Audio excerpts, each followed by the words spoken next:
50 જેટલા કાર્યકર્તાઓએ અલગ અલગ વોર્ડની અંદરથી ઉમેદવાર બનવા માટે થઈને ઈચ્છા પ્રગટ કરી છે અને સાથે કહ્યું પણ છે કે પાર્ટી દ્વારા જે પણ નિર્ણય થાય, છોટાઉદેપુરમાં ભારતીય જનતા પાર્ટી આ વખતે બોર્ડ બનાવશે, ભવ્ય વિજય પ્રાપ્ત કરશે।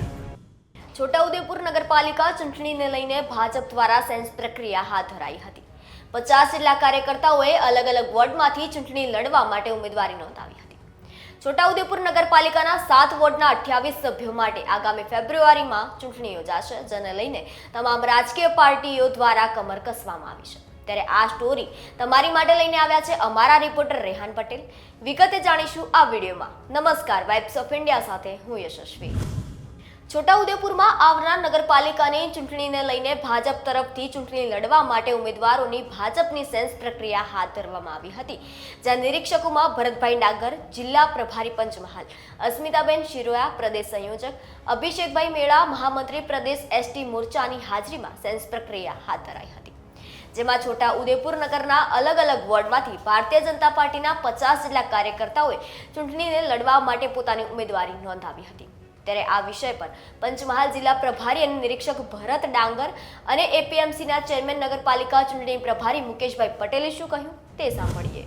આજે છોટાઉદેપુર નગરપાલિકાના સંભવિત ઉમેદવારોને સાંભળવાની પ્રક્રિયા જે છે તે છોટાઉદેપુર ખાતે સંપન્ન થઈ છે। ખૂબ સારા વાતાવરણમાં ખૂબ જ મોટી સંખ્યામાં કાર્યકર્તાઓએ પોતાની રજૂઆત પણ કરી છે, દાવેદારી પણ કરી છે।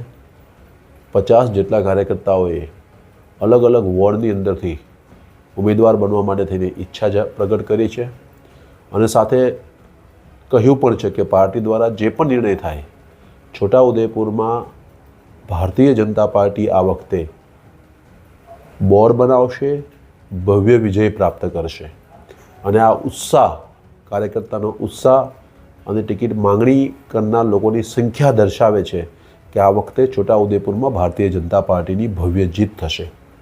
જે 2 તાલુકા પંચાયતની પણ પેટા ચૂંટણીઓ છે, ત્યાંથી પણ અલગ અલગ કાર્યકર્તાઓએ પણ ટિકિટની માંગણી કરી છે। આ બધી જ વિગતો જે છે તે પ્રદેશ પાર્લામેન્ટરી બોર્ડ સમક્ષ અમે મૂકીશું અને ત્યારબાદ પ્રદેશ પાર્લામેન્ટરી બોર્ડ જે છે તે ઉમેદવારોના નામની ઘોષણા કરશે। એ આગામી 4-5 દિવસની અંદર સંપૂર્ણ પ્રક્રિયા જે છે તે પૂર્ણ થશે। ગુજરાત પ્રદેશ દ્વારા છોટાઉદેપુર નગરપાલિકાની સામાન્ય ચૂંટણીની અંદર આજે પ્રદેશ દ્વારા નિયુક્ત કરેલ નિરીક્ષકોની ટીમ છોટાઉદેપુર એપીએમસી ખાતે આજે છોટાઉદેપુર નગરપાલિકાની ચૂંટણી લડવા ઈચ્છુક ઉમેદવારોને સાંભળવા માટે અહીંયા આવ્યા હતા।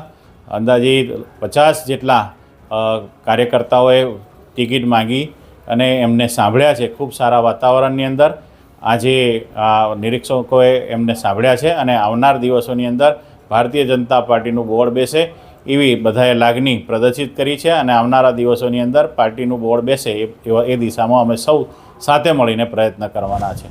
બોડેલી તાલુકા પંચાયતની ખાલી પડેલ બેઠક તાંદલજા અને નસવાડી તાલુકા પંચાયતની પાલા બેઠક માટે પણ સેન્સ પ્રક્રિયામાં ભાજપના કાર્યકર્તાઓએ ચૂંટણી લડવા માટે ઉમેદવારી નોંધાવી હતી। ત્યારે આ વિષય પર તમારું શું માનવું છે તે કોમેન્ટ સેક્શનમાં જણાવો અને વધુ અપડેટ્સ માટે જોતા રહો વાઇબ્સ ઓફ ઇન્ડિયા। આભાર।